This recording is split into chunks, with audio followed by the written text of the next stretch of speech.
Друзья, продолжаем проект «Восстанови или сдохни». Этот автомобиль был полностью затотален. Крыши не было, боков не было, капота не было, ничего не было. Подвеска была разбитая. Страховая оценивала ремонт в 40 тысяч долларов. Я говорил, что мы его сделаем за 5, но, как говорится, немножко лимит уже превышен. Сегодня нам нужно сделать это шумоизоляцию этому автомобилю и антикор. Почему шумоизоляцию? Потому что все владельцы Маканов жалуются на то, что шумоизоляция ни к черту.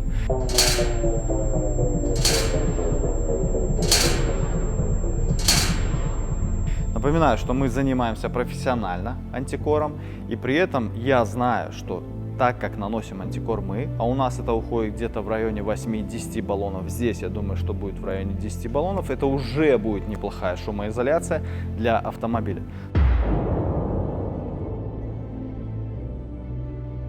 Но при этом мы еще ему сделаем и шумку. Ну, обо всем по порядку. Поехали.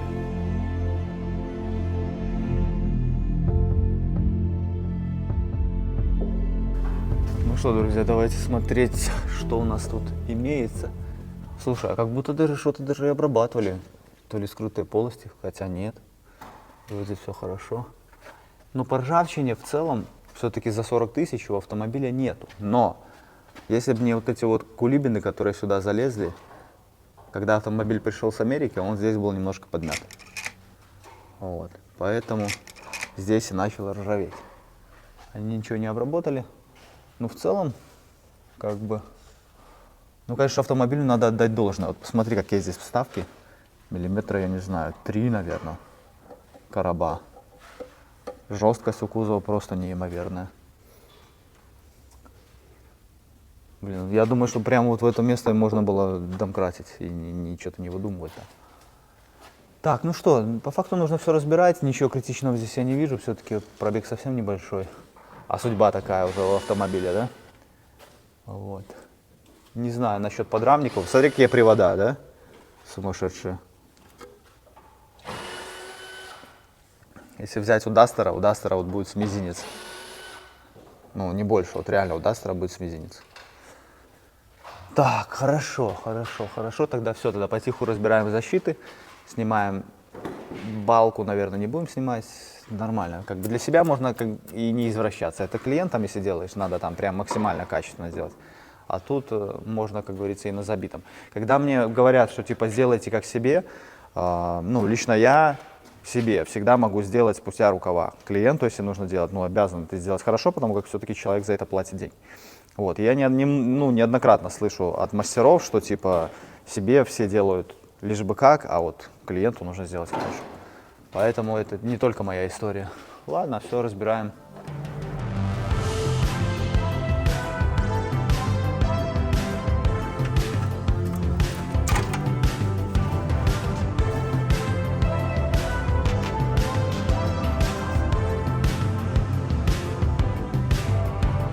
Так, значит, сейчас мы делаем поршака, да, и как бы обращаем внимание на кузов. То есть, понятное дело, что кузов должен быть максимально прочный, максимально жесткий для хорошей безопасности, для управляемости. Ребята здесь не экономили. Вот условно показываю задний лонжерон, да, покажу его просто ширину. 11 сантиметров. При этом, видите, да, у него какое количество металлов и какая толщина металлов. Но здесь миллиметра, наверное, 3. Плюс 3 металла. Сейчас смотрим Geely Atlas. Смотрим ширину. 7,5 сантиметров. Кстати, этот мой Geely Atlas прошли цинковым грунтом. Видите, как он его касаешься, и он сразу начинает блестеть. Смотрим дальше. Вот эти передние короба, да. Все проклеено. Везде герметик, где надо. Здесь герметик, в принципе, не нужен был, потому как здесь есть клей. Смотрим ширину. 9 сантиметров. Высота у него просто там космос. Высота 15. Смотрим Geely Atlas. Ширина 7. Высота 6,5.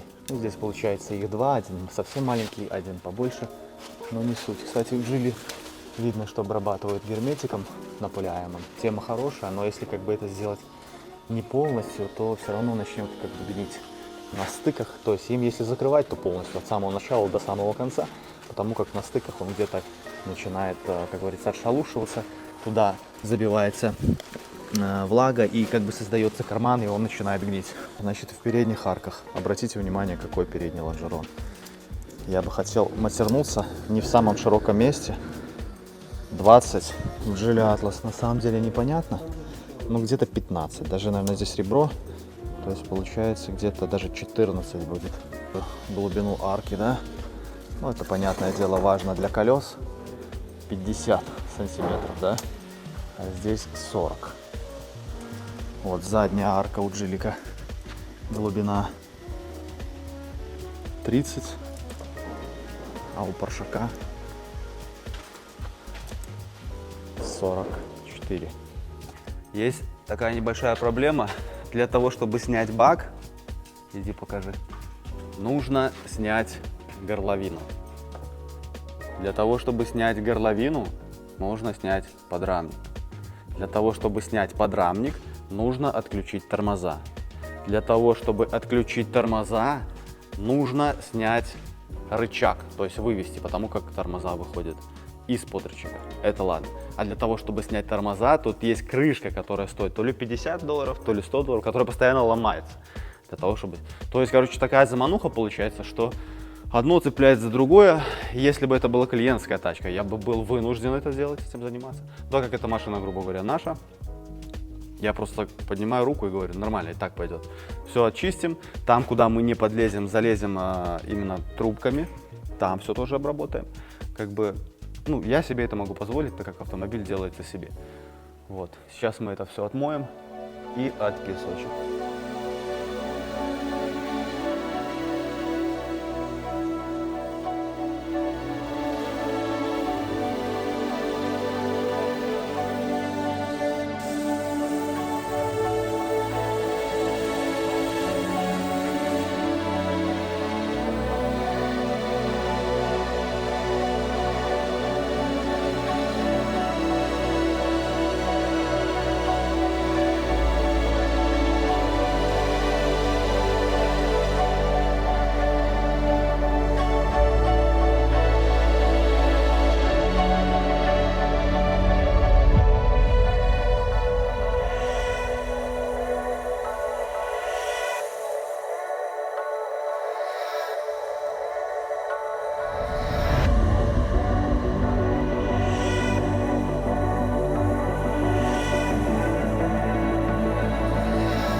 Хотел сравнить привода.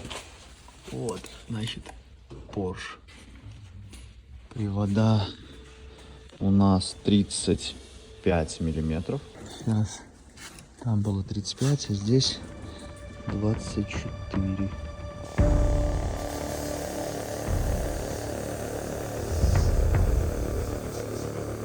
Ну а дальше, после мойки и сушки, ну и соответственно и оклейки, происходит удаление ржавчины на кузове нашего Porsche Macan.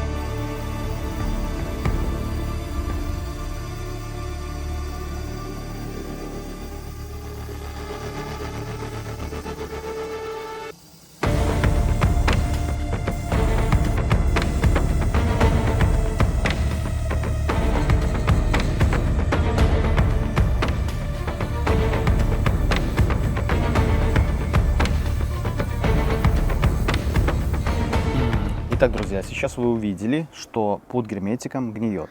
Хотя я постоянно слышу это выражение, что самая лучшая защита от коррозии на днище – это герметик, напыляемый герметик и так далее и тому подобное. Значит, здесь было место ремонта, сделали это некачественно, защитили это некачественно. Именно поэтому там ржавчина и распространилась. Делаем вывод, что неважно, герметик будет, это мастика, пушечное сало или еще что-то. Куда важнее подход. Если человек тщательно все вычистил, всю ржавчину, весь окисленный металл, потом нанес правильные грунты, нанес правильной плотности грунт, допылил его, а не сухарем нанес, где вообще защиты никакой. Потом правильно нанес сам материал защитный, изоляционный, который будет защищать от пескоструя. Сделал это правильной плотностью. И только тогда защита, ребята, будет хорошая. Если все вот это вот нарушить, то толку от этого не будет никакого. Именно поэтому, когда вы отдаете свой автомобиль на обработку, человек должен знать все эти моменты, раз, а во-вторых, он еще должен быть сам по себе такой щепетильный и педантичный. Если ему вот лишь бы вот так вот нанести и залепить, то, ребята, это деньги у вас будут на ветер, 100%.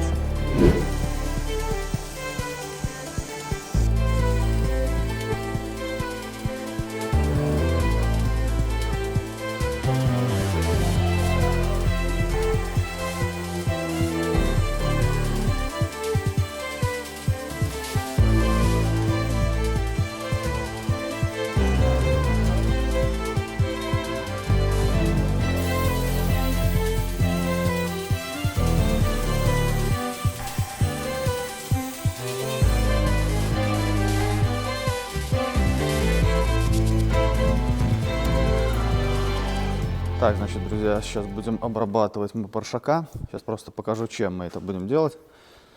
Значит, буду я использовать материал стандарт пласт, напыляемая шумоизоляция. Это у нас будет для наружного использования. Для внутреннего, там типа скрытые полости, МЛ состав. Видите, так и написано. Для скрытых полостей. Также в двери можно это залить, но там должен быть ЛТ состав. А вот наш дружочек. Смотрите, какой у него ошейник красивый мы купили ему от Блох. Вот, поэтому после шумоизоляции напыляемой будем уже закатывать в салон шумоизоляцию. Вот у нас все есть. Чуть позже я подробно покажу, что, куда, чего и как. Погнали. Братишка, ну что ты? Ну что, ты покушал? Покушал, еще покормить?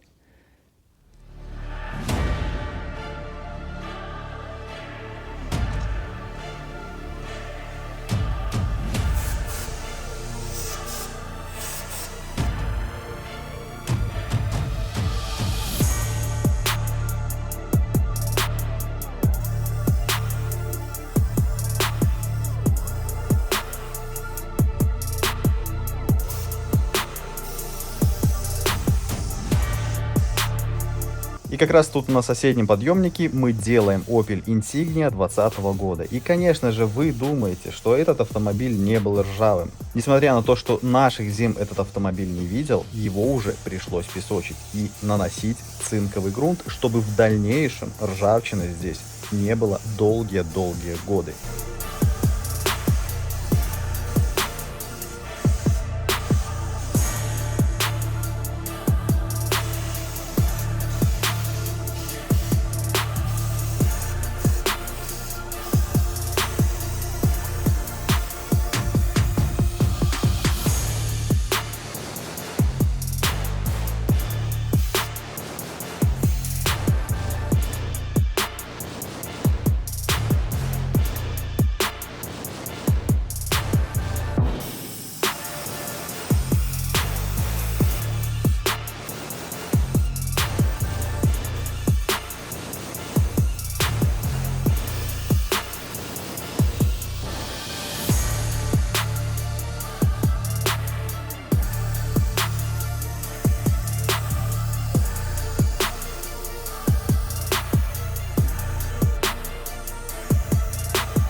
Так, господа, значит, автомобиль обработали, ушло у нас в районе 8 баллонов. Значит, что я хочу сказать, вот обратите внимание, вот на такие места мы мастикой никогда не обрабатываем, потому что их мастикой обработать качественно никогда у вас не получится. Очень часто обращал внимание на то, что когда приезжают люди с мастикой там, вот здесь именно под крыльями, а там очень часто все это загнивает. Вот, потому что очень большое количество швов, которые мастикой обработать невозможно. Так, значит, смотрите, пороги все попроливали днище. Напоминаю, что бак мы не снимали, потому как делаем себе. Будем обрабатывать под баком тоненькой трубкой для скрытых полостей. Вот, и в принципе этого будет достаточно. Единственное, что сложно будет проконтролировать, насколько это качественно сделано. Вот, поэтому, как, если бы это было клиенту тачка, то пришлось бы снимать, пришлось бы возиться. Но лично я, честно говоря, не особо хочу. Обратите внимание, материал такого бронзового цвета. Где-то он уже чуть-чуть начинает подсыхать, но слой у нас такой прям толстый, хороший. Вот, поэтому он высохнет в лучшем случае полностью только к завтрашнему дню. Вот, под горловиной тоже пройдем все это для скрытых полостей. Потому как мы экономим сейчас время, у нас просто нету возможности это все делать. Вот, дальше, еще я забыл вам показать, это вот завтра подсохнет, я покажу. Материал такой, есть двухкомпонентная мастика. Тоже классная тема, еще ее называют жидкие подкрылки. Вот, разбодяживается с отвердосом и наносится. Есть такой объем, есть объемы поменьше. Вот такого плана. Тоже это стандарт пласт. Вот. Тема реально. Прям выделяется температура, становится горячим. Через, там, я не знаю, через полчаса превращается в камень. Ну, как бы эластичность у материала есть, но тем не менее очень подходит для именно швов. Вот, грубо говоря, да, здесь повсюду есть герметик, почему я, в принципе, забыл его нанести, потому что здесь везде, но не во всех тачках есть герметик. Вот. И такие места очень удобно использовать вот эту вот мастику, которая будет наноситься кистью. Ну, завтра я вам просто для наглядности покажу, как это выглядит, но обязательно должен материал застыть.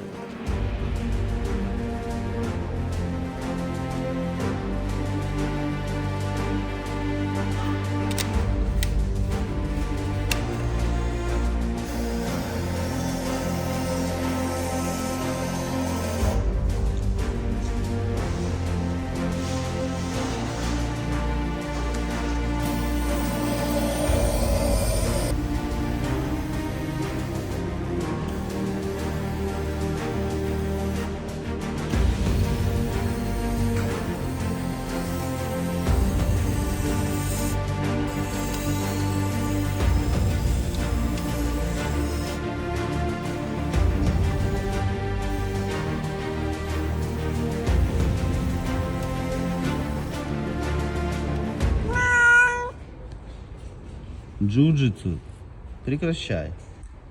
То сейчас бетон должен прийти. Ступай. Это наш местный джиу-джитсу, мы его зовем. Его боятся все, даже мы. Ну, старый кот, но очень сильный. Джиу-джитсу, прекращай. Ступай. Ну ступай. Так, значит, у нас, бери вот этот отвердосик, да, сейчас я засниму, вот такая вот мастика двухкомпонентная, это типа жидких подкрылков, смешиваете, наносите, и она застывает потом такая вот, типа камнем становится. Сейчас мы ее нанесем. Вот здесь у нас сварной шов, плюс у нас здесь вот еще такое раскрытие, поэтому вот здесь варили, тоже это аккуратно промажем все. И вот здесь.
Так, друзья, значит, автомобиль у нас обработан.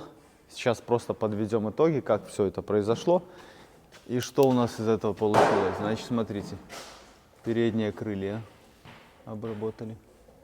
Единственное, Максим, тебе надо будет скотч там потом отклеить, видишь?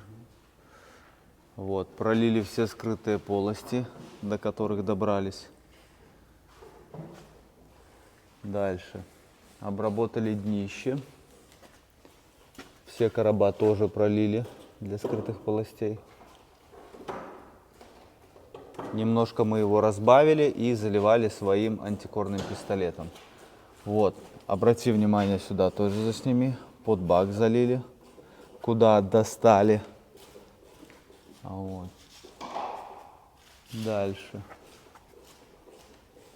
Короче, под подрамником все тоже, насколько смогли, достали.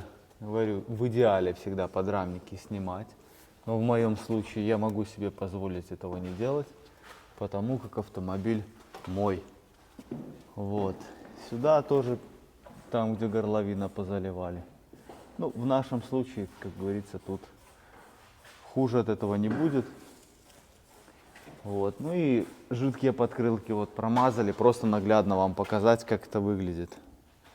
То есть таким образом можно вот это двухкомпонентное вещество наносить полностью на весь подкрылок. И при этом даже локер можно не ставить, потому что она очень хорошо сопротивляется механическим воздействиям, потому как и слой толстый. А если там вы нанесете два слоя, сначала один засохнет, потом нанесете второй, так это вообще будет просто пушка. Вот, то есть как-то так, ребят. А сейчас мы уже будем приступать к шумоизоляции. Двери мы не обрабатывали, потому что сначала клеится шумоизоляция, а потом уже будем обрабатывать двери.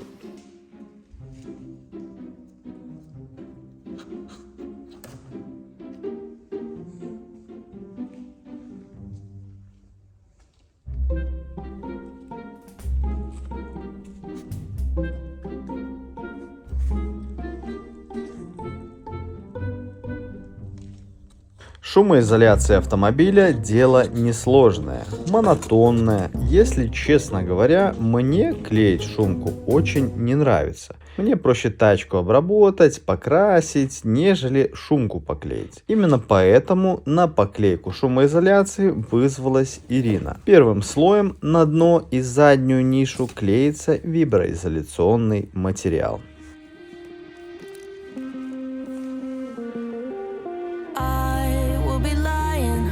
If I told you that I'm over it, the gods have decided that I'm a hopeless optimist.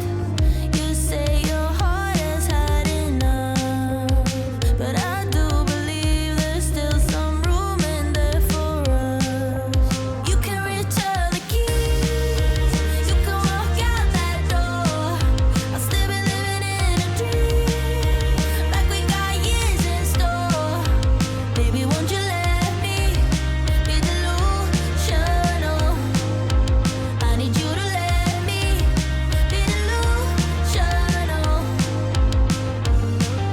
Stuck in a fiction in which our story never ends. It's not the prescriptions, the truth just needs a little bend. You say your heart has had enough, but I disagree, 'cause I still hear it beat for us. You can return the keys, you can walk out that door. I'll still be living in a dream, like we got years. Вторым слоем на корму автомобиля, включая под задний диван, наносится материал, который имеет вспененную основу. При этом тоже остается достаточно тяжелым. Именно этот материал убирает шум, который стремится попасть снаружи в салон автомобиля. А первый слой, который мы наносили, черный, он снимает вибрацию с кузова автомобиля. Sitting there gray and old, I need you to let me be delusional. Baby, won't you let me be delusional? You can return the keys, you can walk out that door. I'll still be living in a dream, like we got years in store. Baby, won't you let me be delusional?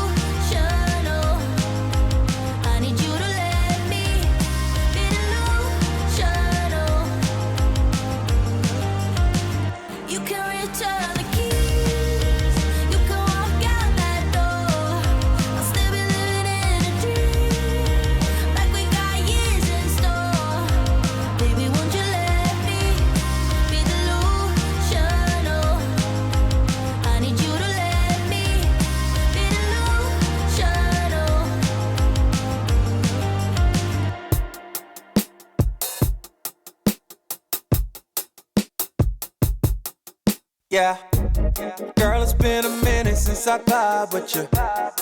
Conversating, do nothing right with you. Hold me close, so ain't nothing wrong with you. Yeah, we said our vows, I belong to you now. Tired of feeling the feet are right. Party, party, ain't nothing had tonight.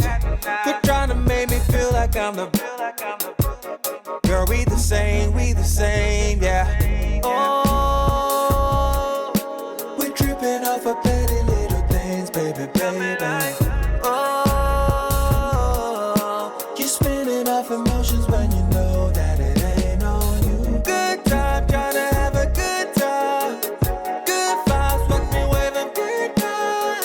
Oh, no. Quit trying to tell me something ain't right. You could blame it on you, me. Save me the drama on we.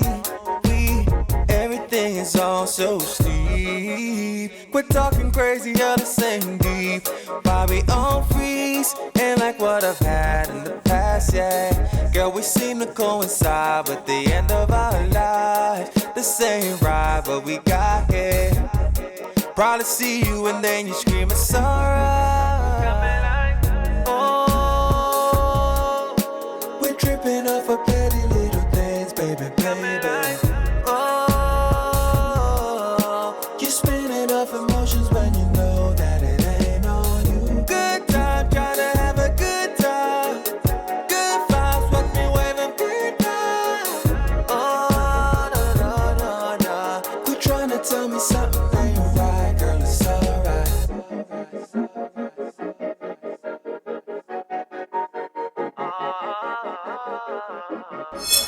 Итак, друзья, если вы помните, когда я занимался подвеской на Макан,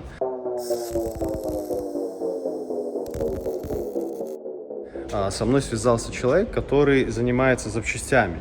И он говорит, зачем ты занимаешься колхозом, купи себе за адекватный прайс оригинальное качество, японское. Вот, я напоминаю, что сейчас я вот буду фильтра менять. Вот, наверное, это трансмиссионный фильтр. Я его, скорее всего, менять не буду, потому что пробег все-таки 40 тысяч. Я его поменяю попозже. А вот на мотор фильтр, вставочку поменяю, воздушный фильтр. Вот обратите внимание на качество. В принципе, реально четкое. Ну вот, салонный фильтр еще надо обязательно поменять, все-таки уже 40 тысяч. Вот, это, кстати, фильтра, это бренд Azumi, если что, как бы ссылок нет, это не реклама. Поэтому, если кому надо, ищите, гуглите. И реально качество очень хорошее. А это вот GQ, что касаемо подшипников, всякого такого рода. Вот, при этом тоже GQ, это подвеска там, наконечник, шаровая, ну это вот конкретно шаровая. Вот, качество, как говорится. И вот бренд SB Nagamochi, это что касаемо тормозов. Вот, поэтому никаких ссылок, ребят, нет, потому что, ну, реально не реклама. Вот, поэтому, кому надо, как говорится, держайте. Ищите, гуглите, покупайте. А я сейчас займусь заменой фильтров. Погнали!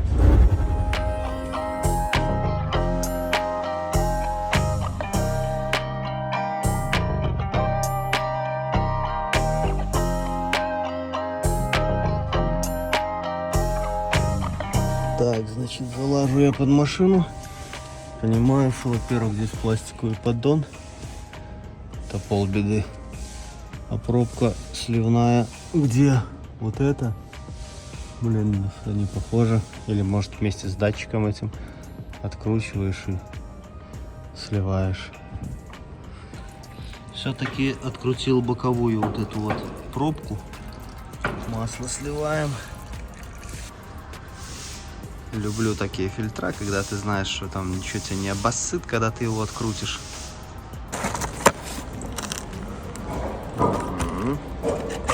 Цепок нету.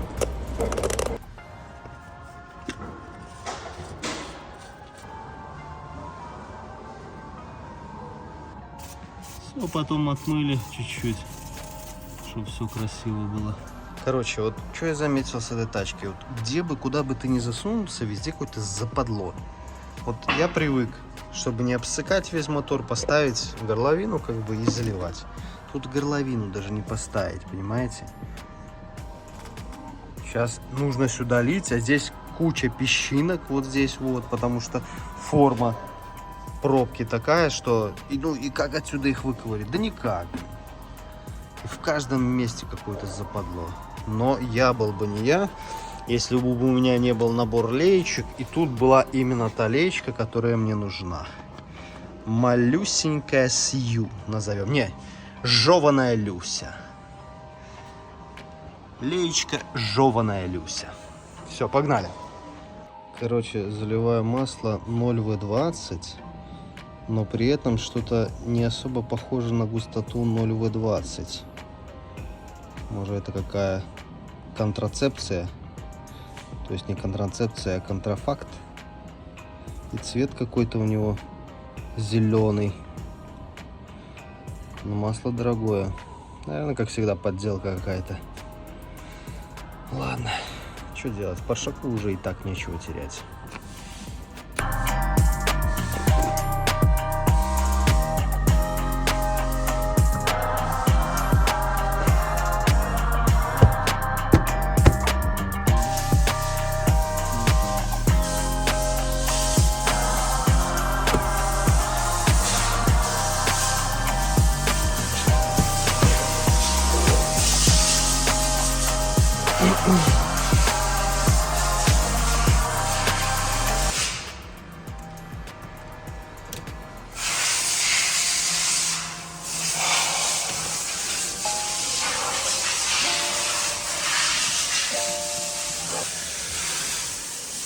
Ну, ты что-то здесь хотел, родной? Ладно, ключ на старт. Стартуем.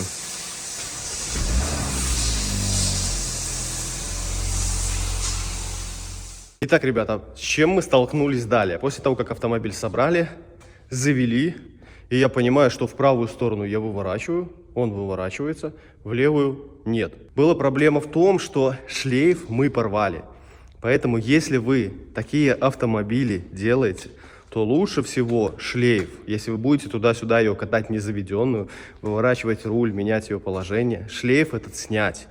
Тоже много людей писали, что он пока сделал свой тот Dodge, он 4 шлейфа порвал. Прикиньте, один шлейф там стоит типа то ли $200, ну что-то в этом роде. Когда мы поворачивали руль, я помню, что-то хрустело.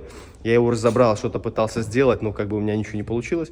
В итоге вот человек сделал, пришел, поставил, за что ему огромное спасибо, взял за это 100 рублей. И вы думаете, это все? Конечно же нет. Автомобиль полностью мы собрали, поставили, все, туда-сюда ездишь, вроде все хорошо.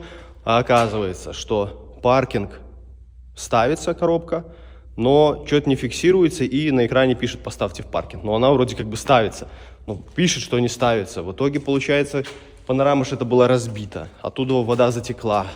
Сгнило там какой-то сердечник в этой кулисе. Пришлось это по новой покупать. Вот я его купил. Сейчас нужно это пересыпать. Проблема в том, что купил я ее относительно как бы недорого, за $100, да? Кнопки здесь нету. Целая стоит там что-то в районе $250-300. Тут немножко поломано. Сейчас придется пересыпать одно относительно в другого. Что-то выбирать. Единое целое. Но как бы человек знающий сказал, что можно это сделать. Но суть не в этом. Суть в том, что автомобиль-то уже был весь собран. Опять пришлось скидывать глушитель. Все это делать вот в таких вот странных условиях. Снимать кардан, снимать подвесной, куча защит. И понимаете, ну по-другому никак. Ты не узнаешь об этой проблеме, пока не соберешь и не поедешь. Честно говоря, вот, наверное, уже раз 10, я клянусь, я просто представлял, как я его, что будет, если я сейчас его выгоню, просто подолью бензина и просто подпалю. Вот не на шутку, вот когда я прыгал на капоте, там, рубил топором капот, как бы, тоже ты как бы думаешь об этом, а что произойдет. А потом понимаешь, да ничего страшного не произойдет, но сбросить пар нужно. Так вот с этой машиной я думал, как мне ее поджечь, понимаете? Наверное, уже все-таки с проектами надо заканчивать, потому что рано или поздно я что-то точно подожгу.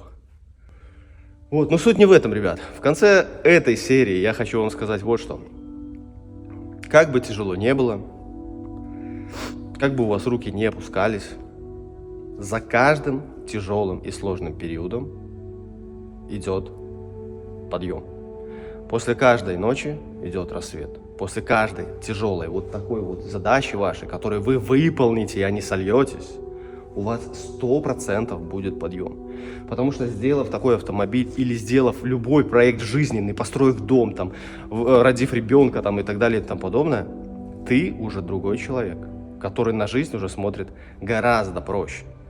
Понимаете? Для детей, когда они смотрят на этот мир, для них кажется все сложным. Когда вот ты уже взрослый или уже пожилой, ты уже понимаешь, что ой, когда-то я там переживал по поводу этих наклеек, это детский сад. Или там переживал по поводу там отсутствия денег, это детский сад. Есть проблемы гораздо поважнее. Поэтому есть кто-то, кто на сегодняшний день проживал вот эти ваши проблемы, мои проблемы, и он смотрит на ситуацию и говорит, это пусть те сущики. Вот, поэтому, ребят, проекты нужно заканчивать, доводить их до конца. Если вы не будете заканчивать свои проекты и не будете их доводить до конца, то в дальнейшем за другие проекты вам будет браться бессмысленно, потому что уверенности в себе у вас не будет. Если за вашими плечами 100 неоконченных проектов, когда вы будете брать за 101, ответ очевиден, что ты его не доведешь до конца, потому что как бы ты постоянно забиваешь болт. Именно поэтому сквозь терни, сквозь сжатые зубы, сквозь кровь из носу их нужно заканчивать. И только тогда у вас будет рост. А мир этот, в принципе, создан для развития и роста. Как мы с обезьяны эволюционировали в человека. Если бы мы в один прекрасный момент не взяли палку-копалку в руки, ну, разве бы стали мы человеком? То же самое и здесь. Только через сложности, только через терни вы добьетесь чего-то стоящего. А тому, кому повезло, там родители денег подсыпали, да наблюдайте за ними, ничего толку с них хорошего не будет. Да, единицы какие-то там чего-то добиваются, но, как правило, это все короткая история. Так что, ребята, как-то так. Если у вас сегодня что-то на душе сложное, что-то не получается, знайте, что дальше вы прорываетесь и выходите на другой уровень. Ну, с вами был Антон Маляр. Обязательно подписка, обязательно ваш комментарий. Мне очень важно ваше мнение. Ну, а я всех обнял, приподнял. Всем удачи и пока.